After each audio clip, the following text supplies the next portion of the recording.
suite accueillir Anaïs Flasso, qui est notre marraine, la marraine de cette 7e édition des Victoires de l'innovation. Venez Anaïs.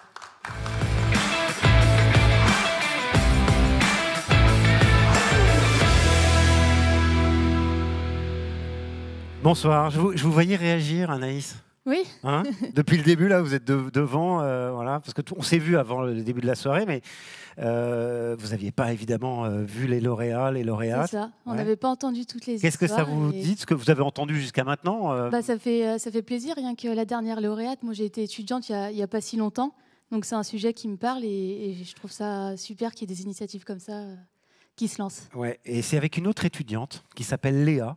Alors, il y a une lyonnaise et une franc-comtoise, hein, c'est ça. Et vous êtes là? La lyonnaise. La lyonnaise, oui, forcément. Et la franc-comtoise, elle est en Franche-Comté, là, c'est ça? Exactement. Elle n'est pas avec nous ce soir, mais c'est avec elle que vous avez eu cette idée de créer rouspète.com, une marketplace donc, qui a été créée en 2021, là aussi, c'est assez récent, avec aujourd'hui 80 vendeurs et 1000 produits issus de l'économie circulaire, des produits qui font appel au principe du surcyclage ou upcycling. Et donc, comme on en parle depuis tout à l'heure et que Jean Didier n'a pas été capable de nous donner une définition correcte, j'aimerais que très simplement vous expliquiez de quoi parle-t-on, notamment entre recyclage et surcyclage, upcycling. Donc en fait, le recyclage, c'est quand il va y avoir un procédé industriel et une destruction de matière. Donc ça va être par exemple des filets de pêche qu'on a récupérés dans les océans. Ces filets de pêche, on va les broyer et on va en faire des nouvelles fibres pour créer des t-shirts ou n'importe quelle nouvelle matière. Alors que le surcyclage, ça va être différent. Il n'y a pas de destruction de matière. On va utiliser une matière qui était destinée à être jetée et on va la transformer. On va changer son utilisation.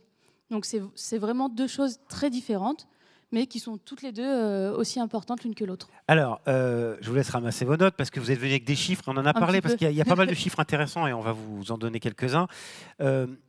On parlait de 1000 produits.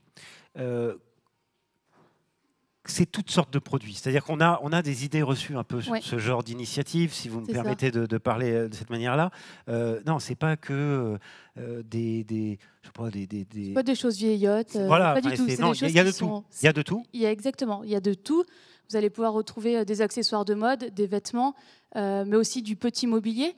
De l'alimentaire, on a beaucoup de choses qui sont faites à base de drèche de bière, par exemple, comme des crackers, mais aussi on va avoir des purées, des compotés qui sont réalisés à partir d'invendus de fruits ou des fruits hors calibre. Et c'est bon, enfin je veux dire... Ah oui, c'est très très bon. C'est quoi le drèche ou la drèche de bière? Alors la drèche de bière, ça va être le résidu de blé lorsqu'on fait du brassage de bière. Donc ça, c'est un déchet qu'on a chaque année en France en milliers de tonnes, parce qu'on consomme beaucoup de bière. Et c'est un déchet du coup qui finalement n'est pas un déchet parce qu'on peut le réutiliser. Il est plein de fibres et ça permet du coup d'avoir une nouvelle consommation de ce produit qui était destiné à être jeté. Et c'est bon, enfin je veux dire, on n'est pas en train de parler de choses complètement anecdotiques. Hein, là, c'est ça, exactement. Nous, nos créateurs vont en faire par exemple des crackers qui sont aux ail et fines herbes, piment d'Espelette, etc. Et vous pouvez les utiliser en mettant un peu de fromage frais dessus à l'apéro et c'est très très bon. Et c'est très très bien. Les crackers, ça fait partie des 1000 produits et des 80 vendeurs sur rouspète.com. C'est pas un truc de bobo. Non, pas du tout. Non, mais je veux dire, nos grands-parents, ils faisaient déjà ça, du surcyclage. Exactement.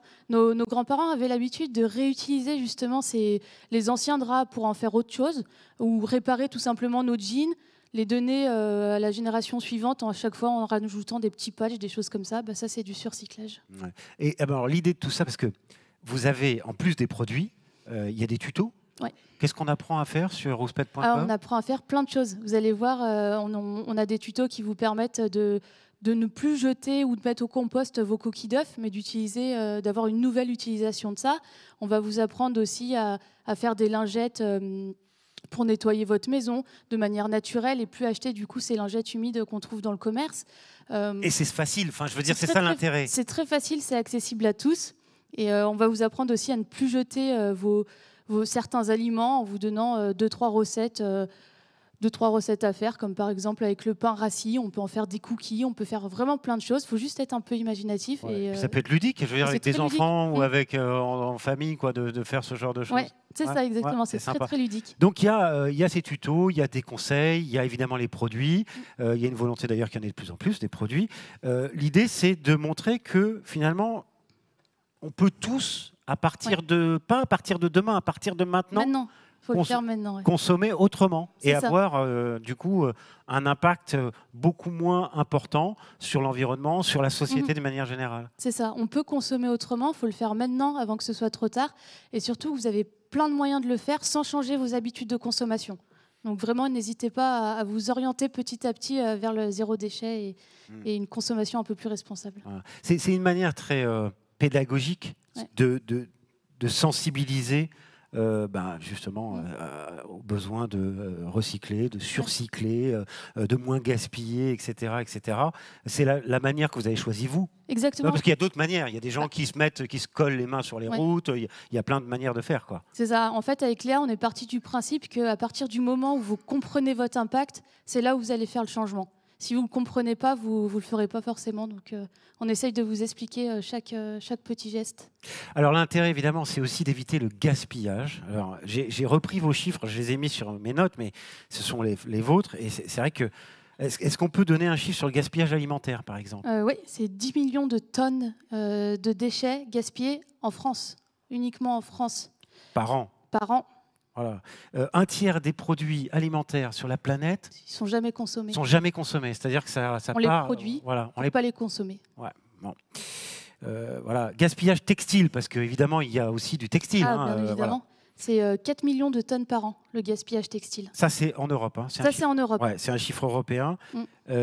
80% des vêtements jetés finissent en décharge ou incinérés. C'est ça. Donc là, on est dans le pur gaspillage et dans le grand n'importe quoi.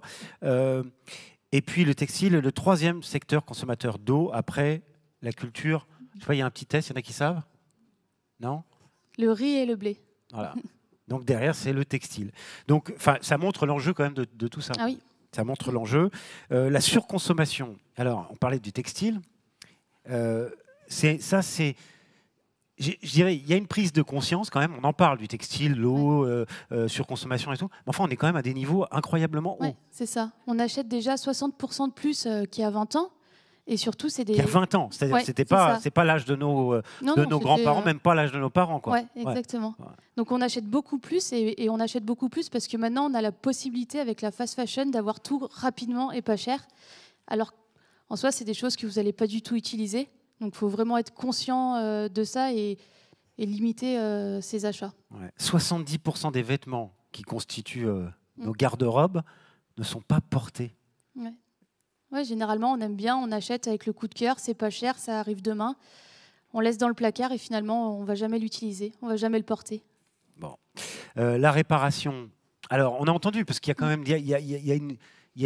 les politiques s'en saisissent, le gouvernement a fait des annonces, etc. etc. Mais enfin, on est quand même... La réparation, c'est pas le réflexe.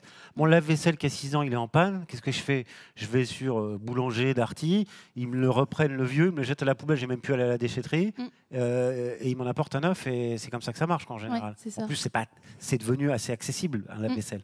Exactement. Et ça, il ne faut pas faire, évidemment. Il faut essayer de ne pas le faire. Il y a d'autres solutions qui existent maintenant. Il y a plein de plateformes qui se sont créées et qui permettent justement de réparer ces objets-là ou de faire appel à un voisin ou quelqu'un qui a les connaissances de réparer en échange de beaucoup de confitures ou autre chose. Donc, il faut essayer de... Même en le payant tout simplement. Ou en le payant tout simplement. Ouais. Voilà, faut éviter d'aller directement vers la facilité et chercher des alternatives. Non, j'ai ça parce qu'on ne fait pas tous de la confiture à la maison. C'est pas grave.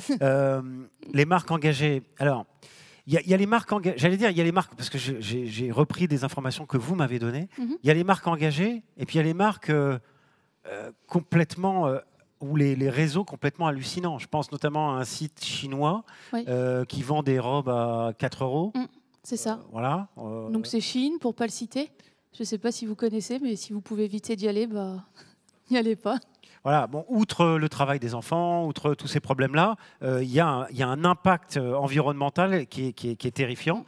Et évidemment, on peut, et en plus, c'est pas forcément de la très très bonne qualité. Parce que... non, c'est absolument pas de la bonne qualité. Donc ça va vous demander vous allez racheter un nouveau produit. Et finalement, c'est là où on va encore consommer plus que la normale. En même temps, on peut comprendre une ado qui a sa première petite carte, qui commande sur Internet, elle soit séduite par les tarifs, par ça, et qu'elle ait du mal à aller vers des gens qui produisent de manière durable ou qui font du surcyclage, etc., etc. Parce que c'est forcément un peu plus cher. C'est ça. Bah, on comprend ces jeunes. Après, ce qu'il faut essayer de leur faire comprendre, c'est que la planète et l'avenir, c'est vraiment pour nous, c'est pour notre futur, c'est pour nos enfants, nos petits-enfants. Et surtout, s'ils achètent durable français, ce sont des produits qui sont de meilleure qualité et qui durent plus longtemps. Bon. En tout cas, vous essayez de promouvoir tout cela de manière très pragmatique, hein, de manière très pour que ce soit accessible vraiment à tout le monde. Là, encore une fois, on n'est pas sur un petit cercle de gens qui discutent de ça entre eux le samedi soir en refaisant le monde, quoi. On est sur quelque chose. On est aux Victoires de l'innovation, organisée par le Progrès, avec des gens qui viennent de tous horizons. Soyons positifs. Le recyclage. Je parle juste du recyclage. Oui.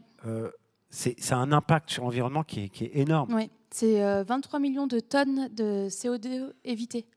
Ouais. Donc, rien qu'avec le recyclage, on estime qu'avec le surcyclage, ça peut être beaucoup plus. On n'a pas encore de chiffres exacts parce que c'est un peu nouveau, le surcyclage, mais on estime que ça peut économiser encore beaucoup plus.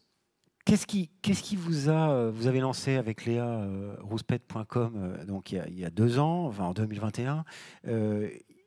1000 produits, pardon, ouais. 80 créateurs, enfin ouais. 80 vendeurs ou créateurs, parce que même quand on fait des crackers à la drèche de bière, on est un créateur. Qu'est-ce qui vous a le plus surpris dans cette aventure-là ? C'est l'envie de tous nos créateurs. Ils ont envie de changer le monde. Ils ont envie de laisser un monde meilleur à leurs enfants, à leurs petits-enfants. Et du coup, nous, ça nous donne qu'une motivation supplémentaire d'essayer de faire prendre conscience aux gens qu'il est possible de consommer différemment, qu'on a la possibilité de le faire et qu'en plus, maintenant, on a tous les outils qui sont à notre disposition. Et les clients, c'est qui vos clients ? Vous les connaissez ? Enfin, vous avez un profil du client aujourd'hui ? Alors, on a 2 types de clients. On va avoir le client qui est déjà orienté zéro déchet, qui a déjà tous les accessoires zéro déchet et qui maintenant va orienter sa consommation. Donc, il va acheter un jean, il va acheter sa décoration, il va acheter son make-up chez nous. Et de l'autre côté, on a tous ceux qui ont réussi, nous, pour lesquels on a réussi à vous faire prendre conscience qu'il était temps de changer. Et c'est vous qui allez venir vers nous pour acheter ces nouveaux produits. Vous allez commencer tout doucement, notamment avec tous les accessoires zéro déchet. Et puis, au fur et à mesure, vous allez voir que ce sont des produits de qualité, ce sont des produits qui sont beaux. Et puis, au fur et à mesure, vous allez continuer de consommer un peu plus responsable. Voilà. Et puis surtout, vous allez pouvoir, vous, au bout d'un moment, atteindre cet objectif que vous vous êtes fixé, devenir la référence de la marketplace green avec 150 créateurs d'ici à la fin de l'année. C'est ça. Vous la sentez bien, là, la tendance ? Ouais, on est parti là. Ouais, ça marche bien. Bon, alors, tout à l'heure, j'ai essayé. Le meilleur déchet, on est d'accord, c'est celui qu'on ne crée pas. C'est celui qu'on ne crée pas, évidemment. Donc, il faut être raisonnable, gaspillage, etc. On en a parlé. Et puis, allez sur rouspette.com, sur la marketplace montée par Anaïs et Léa. Anaïs, notre marraine ce soir. Et allez voir ça parce que c'est une super initiative. Bravo. Merci beaucoup. Merci.